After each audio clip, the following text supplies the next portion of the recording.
Unnameable. We were sitting on a dilapidated 17th century tomb in the late afternoon of an autumn day at the old burying ground in Arkham and speculating about the unnameable.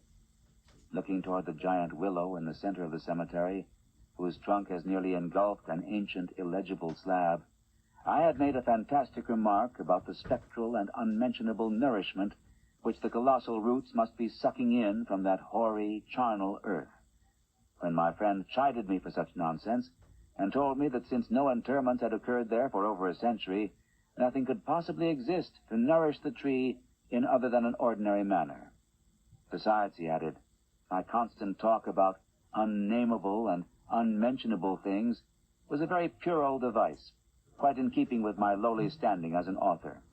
I was too fond of ending my stories with sights or sounds which paralyzed my heroes' faculties and left them without courage, words, or associations to tell what they had experienced. We know things, he said, only through our five senses or our religious institutions.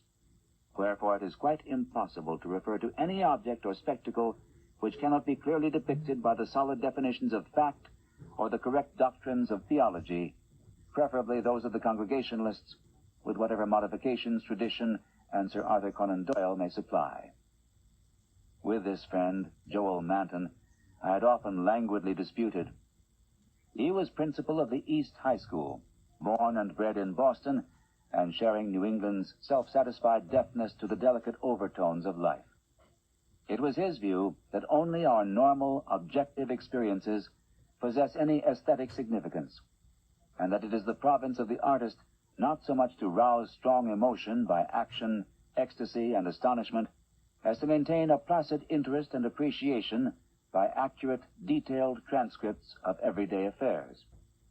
Especially did he object to my preoccupation with the mystical and the unexplained, for although believing in the supernatural much more fully than I, he would not admit that it is sufficiently commonplace for literary treatment, that a mind can find its greatest pleasure in escapes from the daily treadmill and in original and dramatic recombinations of images usually thrown by habit and fatigue into the hackneyed patterns of actual existence, was something virtually incredible to his clear, practical, and logical intellect. With him, all things and feelings had fixed dimensions, properties, causes, and effects. And although he vaguely knew that the mind sometimes holds visions and sensations of far less geometrical, classifiable, and workable nature, he believed himself justified in drawing an arbitrary line and ruling out of court all that cannot be experienced and understood by the average citizen. Besides, he was almost sure that nothing can be really unnameable. It didn't sound sensible to him. Though I well realized the futility of imaginative and metaphysical arguments against the complacency of an orthodox sun-dweller, something in the scene of this afternoon colloquy moved me to more than usual contentiousness. The crumbling slate slabs, the patriarchal trees, and the centuried gambrel roofs of the witch-haunted old town that stretched around, all combined to rouse my spirit in defense of my work. And I was soon carrying my thrusts into the enemy's own country. It was not indeed difficult to begin a counterattack, for I knew that Joel Manton actually half clung to many old wives' superstitions which sophisticated people had long outgrown, beliefs in the appearance of dying persons at distant places, and in the impressions left by old faces on the windows through which they had gazed all their lives. To credit these whisperings of rural grandmothers, I now insisted, argued a faith in the existence of spectral substances on the earth apart from and subsequent to their material counterparts. It argued a capability of believing in phenomena beyond all normal notions. For if a dead man can transmit his visible or tangible image half across the world, or down the stretch of the centuries, how can it be absurd to suppose that deserted houses are full of queer, sentient things, or that old graveyards teem with the terrible, unbodied intelligence of generations? And since spirit, in order to cause all the manifestations attributed to it, cannot be limited by any of the laws of matter, why is it extravagant to imagine psychically living dead things in shapes or absences of shapes which must for human spectators be utterly and appallingly unnameable? Common sense, in reflecting on these subjects, I assured my friend with some warmth, is merely a stupid absence of imagination and mental flexibility. Twilight had now approached, but neither of us felt any wish to cease speaking. Manton seemed unimpressed by my arguments and eager to refute them, having that confidence in his own opinions which had doubtless caused his success as a teacher, whilst I was too sure of my ground to fear defeat. The dusk fell, and lights faintly gleamed on some of the distant windows, but we did not move.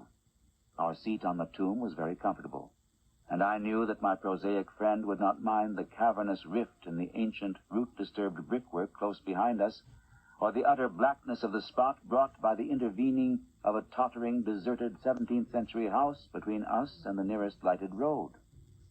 There in the dark, upon that riven tomb by the deserted house, we talked on about the unnameable, and after my friend had finished his scoffing, I told him of the awful evidence behind the story at which he had scoffed the most. My tale had been called The Attic Window, and appeared in the January 1922 issue of Whispers. In a good many places, especially the South and the Pacific Coast, they took the magazines off the stands at the complaints of silly milksops. But New England didn't get the thrill, and merely shrugged its shoulders at my extravagance.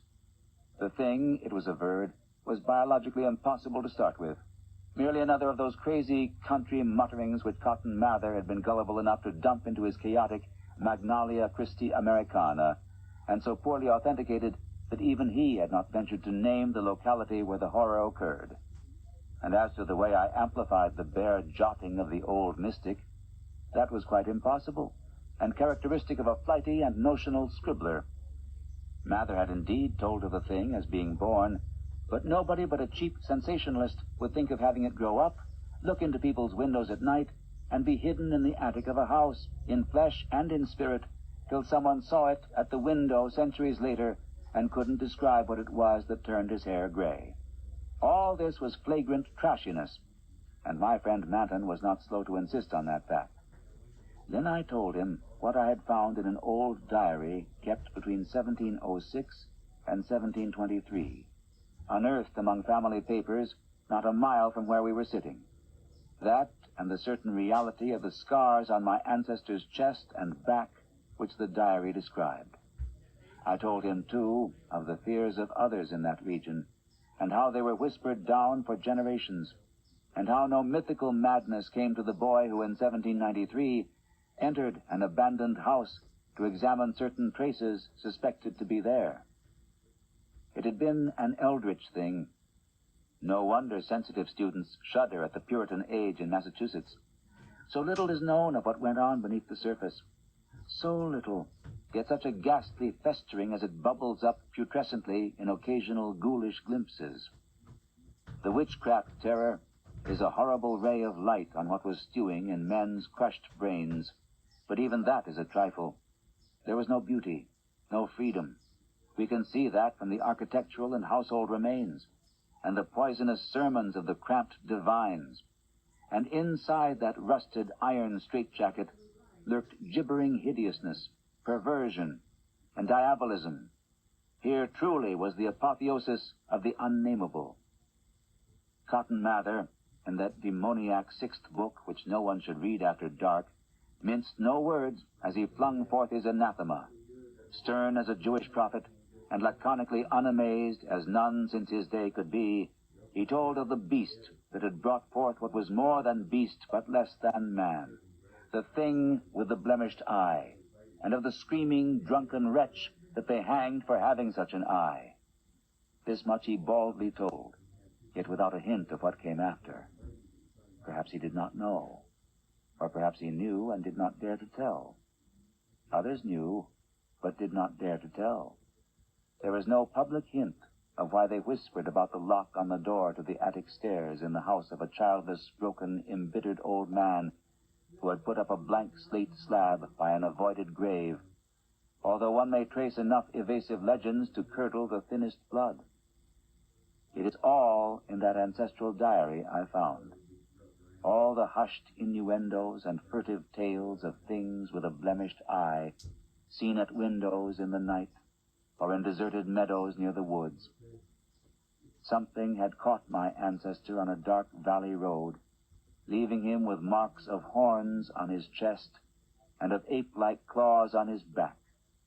And when they looked for prints in the trampled dust, they found the mixed marks of split hooves and vaguely anthropoid paws. Once a postwriter said he saw an old man chasing and calling to a frightful, loping, nameless thing on Meadow Hill in the thinly moonlit hours before dawn, and many believed him. Certainly there was strange talk one night in 1710, when the childless, broken old man was buried in the crypt behind his own house, in sight of the blank slate slab. They never unlocked that attic door, but left the whole house as it was, dreaded and deserted. When noises came from it, they whispered and shivered, and hoped that the lock on that attic door was strong. Then they stopped hoping when the horror occurred at the parsonage, leaving not a soul alive or in one piece. With the years, the legends take on a spectral character. I suppose the thing, if it was a living thing, must have died. The memory had lingered hideously, all the more hideous because it was so secret. During this narration, my friend Manton had become very silent, and I saw that my words had impressed him. He did not laugh as I paused, but asked quite seriously about the boy who went mad in 1793, and who had presumably been the hero of my fiction. I told him why the boy had gone to that shunned, deserted house, and remarked that he ought to be interested, since he believed that windows retained latent images of those who had sat at them. The boy had gone to look at the windows of that horrible attic, because of tales of things seen behind them, and had come back screaming maniacally. Manton remained thoughtful as I said this, but gradually reverted to his analytical mood. He granted, for the sake of argument, that some unnatural monster had really existed, but reminded me that even the most morbid perversion of nature need not be unnameable or scientifically indescribable. I admired his clearness and persistence, and added some further revelations I had collected among the old people. Those later spectral legends, I made plain, related to monstrous apparitions more frightful than anything organic could be. Apparitions of gigantic bestial forms, sometimes visible and sometimes only tangible, which floated about on moonless nights and haunted the old house, the crypt behind it, and the grave where a sapling had sprouted beside an illegible slab. Whether or not such apparitions had ever gored or smothered people to death, as told in uncorroborated traditions, they had produced a strong and consistent impression, and were yet darkly feared by very aged natives, though largely forgotten by the last two generations, perhaps dying for lack of being thought about. Moreover, so far as aesthetic theory was involved, if the psychic emanations of human creatures be grotesque distortions, what coherent representation could express or portray so gibbous and infamous a nebulosity as the specter of a malign, chaotic perversion, itself a morbid blasphemy against nature? Molded by the dead brain of a hybrid nightmare, would not such a vaporous terror constitute, in all loathsome truth, the exquisitely, the shriekingly unnameable? The hour must now have grown very late. A singularly noiseless bat brushed by me, and I believe it touched Manton also, for although I could not see him, I felt him raise his arm. Presently he spoke. "But is that house with the attic window still standing and deserted?" "Yes," I answered. "I have seen it." "And did you find anything there? In the attic or anywhere else?" "There were some bones up under the eaves. They may have been what the boy saw. If he was sensitive, he wouldn't have needed anything in the window glass to unhinge him. If they all came from the same object, it must have been an hysterical, delirious monstrosity. It would have been blasphemous to leave such bones in the world. So I went back with a sack and took them to the tomb behind the house. There was an opening where I could dump them in. Don't think I was a fool. You ought to have seen that skull. It had 4-inch horns, but a face and jaw something like yours and mine. At last I could feel a real shiver run through Manton, who had moved very near. But his curiosity was undeterred. And what about the window panes? They were all gone. One window had lost its entire frame, and in the other there was not a trace of glass in the little diamond apertures. They were that kind, the old lattice windows that went out of use before 1700. I don't believe they've had any glass for 100 years or more. Maybe the boy broke them if he got that far. The legend doesn't say. Manton was reflecting again. I'd like to see that house, Carter. Where is it? Glass or no glass, I must explore it a little. And the tomb where you put those bones, and the other grave without an inscription. The whole thing must be a bit terrible. You did see it, until it got dark. My friend was more wrought upon than I had suspected, for at this touch of harmless theatricalism, he started neurotically away from me and actually cried out with a sort of gulping gasp which released a strain of previous repression. It was an odd cry, and all the more terrible because it was answered. For as it was still echoing, I heard a creaking sound through the pitchy blackness, and knew that a lattice window was opening in that accursed old house beside us. And because all the other frames were long since fallen, I knew that it was the grisly, glassless frame of that demoniac attic window. Then came a noxious rush of noisome, frigid air from that same dreaded direction, followed by a piercing shriek just beside me on that shocking rifted tomb of man and monster. In another instant, I was knocked from my gruesome bench by the devilish threshing of some unseen entity of titanic size but undetermined nature, knocked sprawling on the root-clutched mold of that abhorrent graveyard, while from the tomb came such a stifled uproar of gasping and whirring that my fancy peopled the rayless gloom with Miltonic legions of the misshapen damned. There was a vortex of withering, ice-cold wind, and then the rattle of loose bricks and plaster. But I had mercifully fainted before I could learn what it meant. Manton, though smaller than I, is more resilient, for we opened our eyes at almost the same instant, despite his greater injuries. Our couches were side by side, and we knew in a few seconds that we were in St. Mary's Hospital. Attendants were grouped about in tense curiosity, eager to aid our memory by telling us how we came there, and we soon heard of the farmer who had found us at noon in a lonely field beyond Meadow Hill, a mile from the old burying ground, on a spot where an ancient slaughterhouse is reputed to have stood. Manton had 2 malignant wounds in the chest, and some less severe cuts or gougings in the back.